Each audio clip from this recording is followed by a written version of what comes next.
15 minutes ago, the world changed. Companies are microchipping their workers. Robots are hiring humans. And brain-to-brain communication is a thing. This is all happening now. If you want to know what happens next, listen to the Jim Stroud Podcast. One of the biggest challenges of an employer brand, especially an employer brand that is focused and built around a strong EVP of some kind, is how do you tell or how do you provide an understanding of what that EVP is trying to say, what its value is, what it's like to work here, to a wide variety of audiences. And I don't just mean the difference between doctors and nurses and admins. I mean your company is in 12 countries and each country is a little different. If you're in the US, talking to Detroit and talking to Houston, very different, right? Everybody's got a different group, whether it's the team or the function or the department or the location or the office or what have you. There are a lot of microcultures, right, flooding your company. And how are you expected to build an umbrella that both covers all of them appropriately, but doesn't become some boring, mushy in the middle, means nothing pablum? Well, the answer is to get more modular, and that's what we're going to talk about today. We'll be right back. Welcome to the Talent Cast, the world's most caffeinated employer brand podcast. I'm your host, James Ellis, and I've been doing employer brand for years now, and I absolutely love the industry. I love how it's growing. I love how it's changing.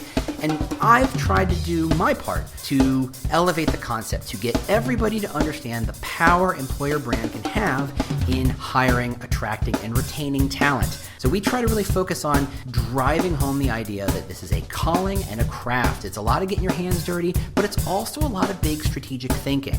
And that's where we kind of live, that kind of Venn diagram, the intersection between those, the big ideas and the getting the details right. So we talk a lot about employer brand and how to do it right and how to think about it and how to look at your problems in a whole new way. Ready to rock? 1, 2, 3, let's go. Hey, how you doing? James Ellis recording live in my dining room here in Chicago. Just as a reminder, I've got open office hours, so you can sign up and get 15 minutes with me to ask me anything you want, get my advice, get my take on something, get some second set of eyes on your problem. I'll look at your resume. I don't know. What do you want me to do?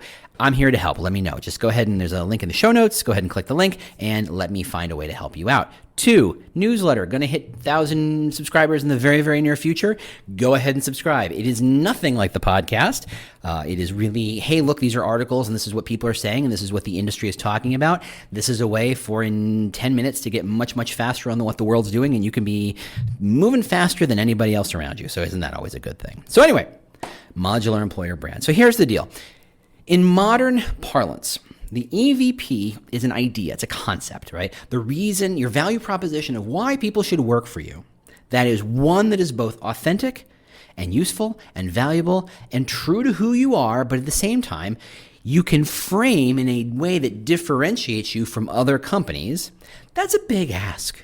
Because really, ultimately, what you offer people is a paycheck, probably some benefits, and probably a couple of other ancillary things. But then again, so does every other company you probably know, and especially the ones you're competing with. If you're a hospital, if you're a bank, if you're a .com or an e-com company, if you're a fintech company, what you offer is going to be very similar to what your competition offers in the same industry. Now, if you're trying to hire across industries and you're hiring an account representative or a project manager or a product manager, you might find that you're competing with an even wider group of people because the person who's going to be amazing for that job may not come from your industry but still be amazing. And consequently, you've got more competitors to consider. So building that EVP is not easy. And a way we approach that to make it more useful, to make it more valuable, is to create what we've referred to as pillars, right? Anywhere from, I don't know, call it 3 to 5, 3 to 6, don't go too much farther than that, concepts that support, think of it as architecture, the pillars that support the major claim of your employer value proposition, right? Now, let's say you have 4 pillars. Great. And what can those pillars be? Well, they're things that you offer, but are not purely the value proposition. Yes, they're good things. They're things you like to reward. They're things you care about as a company. They're things you want to encourage people care about as a culture, but it's not the shining principle, the North Star about why people work for you. So let's say, and let's take an easy one because it's one that everybody uses anyway. Let's take this idea that if you work at this company that you and I work for, apparently, you're here because you want to make an impact. Now, happily talk about how every single company in certain industries, and frankly, that's pretty wide, uses the phrase impact as if it's magic, as if, people want to make some impact. And we've all been told, the data has told us that the millennial generation, all they want to do is have a purpose and make an impact and blah, blah, blah, blah, blah. And that's kind of true, but they've grown out of that a bit more, especially as the world has changed around them in a way that no one expected. And so that's not quite as powerful a message, but we've decided that is what we're going to stand on. The fact that it's not as popular a message doesn't mean it's not valid. It doesn't mean it's not something you can build on. But the concept of work here and make an impact is a concept. You're going to find a way to word that such that it's not using the word impact like 1,000 other companies in your industry does. You need a way to say that in a way that differentiates yourself. That is, it sticks, it works, it connects, it feels like you, it uses your voice. All these are wonderful brand terms we love to use. You're going to do the good work on that. Great. But your concept is around the concept of work here and you make an impact. Okay. The pillars below that might be a way of saying, how do you make that impact? Well, one, we respect our people. Everybody who works here, we give them the respect and we expect everyone to respect everyone else. There's a culture of respect. Great. That's another concept. It's a symbol. Respect. You can have Aretha Franklin sing it. Go for it. I mean, you're going to have to pay for that, but whatever. Second pillar is the idea that the best answer wins. I've seen that quite a bit lately. Okay, this idea that you're willing to argue, you're willing to get into the nitty-gritty of it, but ultimately it's not about the highest paid person's opinion wins, it's the best answer wins, regardless of where it comes from in the company. And that is a culture-driving concept. Great. And I'm just making these up, Third pillar, let's do customer focus. Now, I quibble with that one because I know when companies use that as a value, I kind of roll my eyes because if you don't value your customers, I'm not sure exactly what your company does value. That seems to make no sense. But if you say, look, here's the deal. We work here because we want to solve problems for our customers is a valid stance. It is not all that unique, but that's okay. It's a valid stance. And maybe you have some sort of way of looking at it that says, this is how we are unique. It's not about we're Nordstrom's and thus we provide a level of customer service far beyond the pale. But we do value it. We do care about it. It's something core to our company, and we'll talk about more of that in a second. And then the fourth pillar is inspiring purpose. No, let's not do that. Let's do inspiring leadership. That our leadership is driven to change the industry, to change the way people do blank. And we are going to find ways of leading into this new century, new world, new generation, and we're going to inspire people. That is your pillar. Okay. You now have your EVP and your 4 pillars. So you can kind of say, interestingly, that your company is starting to take shape. Yes, you are one of a couple thousand companies that refer to make an impact as their EVP, but not a lot of companies are going to have the same pillars. Okay, we're starting to differentiate ourselves, and that's great. But now we're going to get in the fun part. The fun part is, what happens when you're about to go to Grace Hopper? And everybody knows what Grace Hopper is, right? If you don't, go look it up. The Grace Hopper event is in the fall in the States usually. There's a couple of others. I know there's one in India. I believe there's a couple of others. You have to look yours up. But Grace Hopper is women in tech, women in development, software development and tech. So if you're going to go to Grace Hopper, you're going to be speaking to women. Great. Have you thought about how strongly each one of your value propositions and pillars connects to women?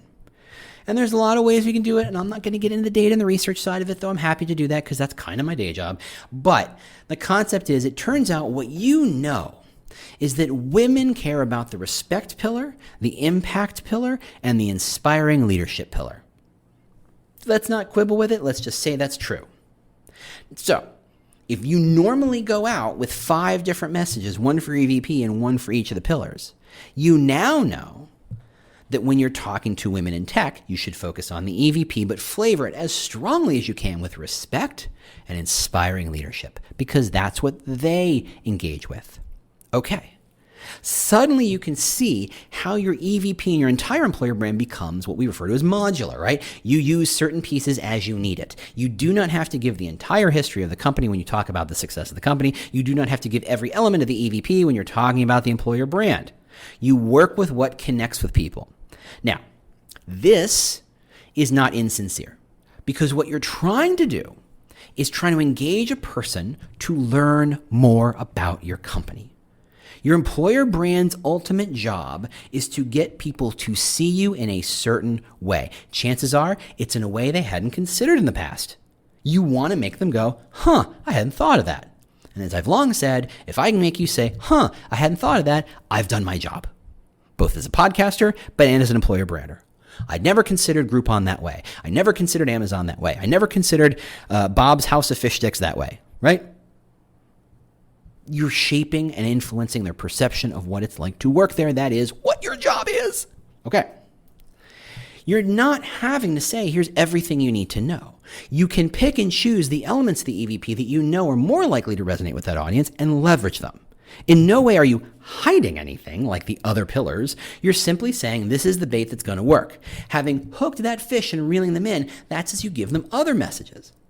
The fact that it resonates doesn't mean that's the only thing they care about, because people who care about inspiring leadership also want to know it's an ethical company. They also want to know it's a company that's going to succeed. They also want to know they're going to get paid, and they're going to get paid fairly. They're also going to want to know there's decent benefits. They also going to want to know, and also going to want to know, because getting a job means a lot of information.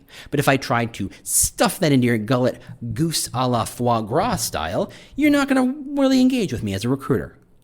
So you use something to hook them, drag them in, and you start to feed them the stuff they want to know. Now, take it a step further. If you simply stand in Grace Hopper, when we're back to Grace Hopper, you got a little booth. Good for you. You got a booth. They're not cheap. You got yourself a booth, and women in tech are walking past your booth. What is the message behind you? Is it going to be make an impact, we respect people? Because that's right up there with saying I'm funny. Comedians should never have to say I'm funny. You should be laughing. They're putting out a message that engages with you, that creates the thought that they want you to have, that they are funny. If I want you to think I'm funny, I do not sit there and tell stories about how people died. I don't sit here and tell stories about imminent global climate disaster. I don't talk about the horrible things happening in all the world that we try not to think about.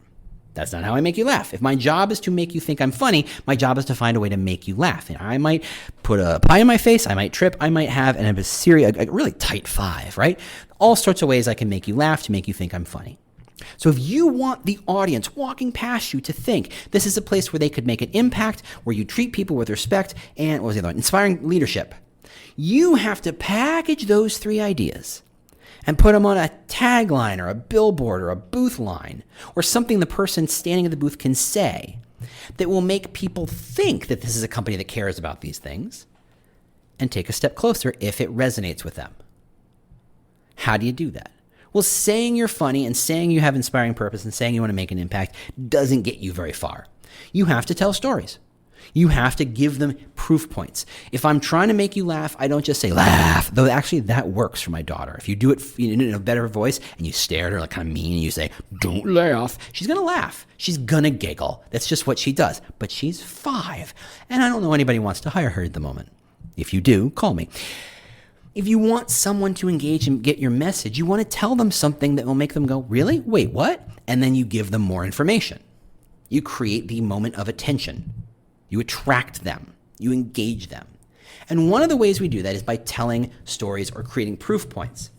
Perhaps your proof point is, did you know our stock price has doubled in the last 3 years? Did you know we've doubled the number of customers we've had in the last 6 months? Did you know, Maybe it's a data point.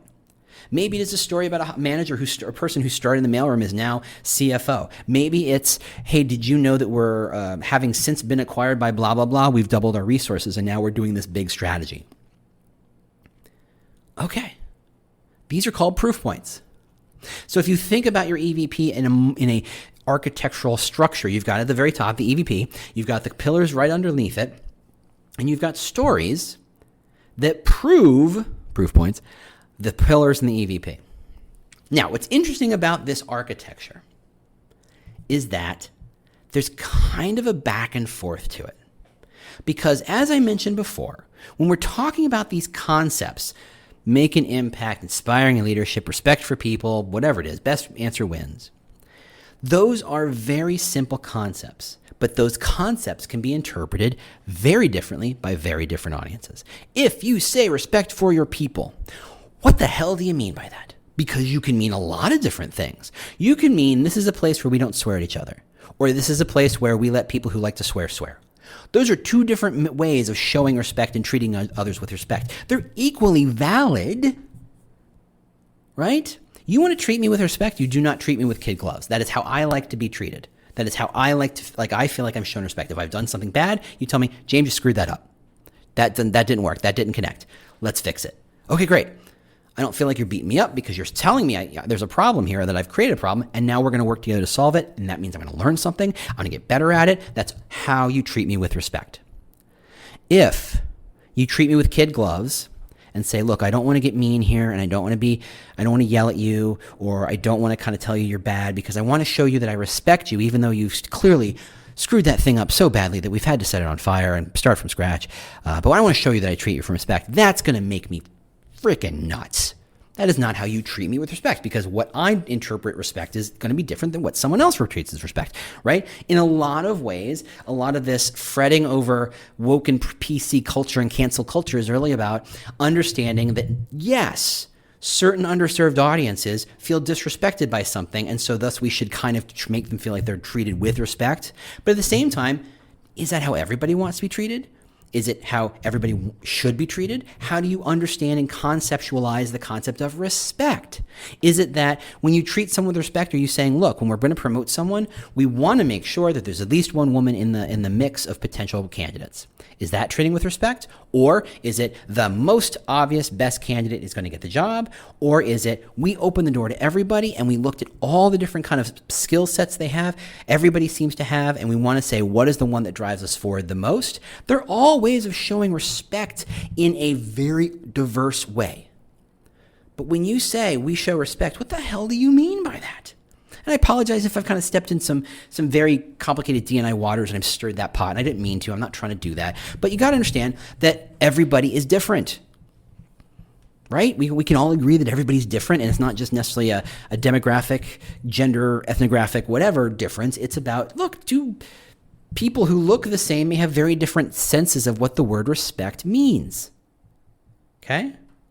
I've gotten in trouble because I've been too blunt. Really, James? You don't say. I know, it's crazy to think, but here we are. And because the sense was I wasn't treating someone with respect. And the truth is, by being blunt, I was treating them with how I wanted to be treated. Thus, I felt like I was respecting them. But when we said that the company, we respect people, it wasn't clear what we meant by that.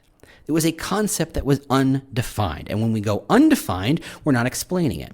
So what happens is, when you have this concept that is undefined, people go, I don't get what this is. But if you have proof points that show what you mean by that concept, you're suddenly giving the concept a sense of shape, right? You're explaining what do the edges of respect look like? What is the edges of best answer wins? What is the edges of inspiring leadership look like? How far does that take you? What does that look like? How do you help it? How do we reinforce it? How do we value it? How do we reward? It explains what the heck we mean in that conceptual element. The EVP might be making impact. What the hell does that mean? So we tell stories.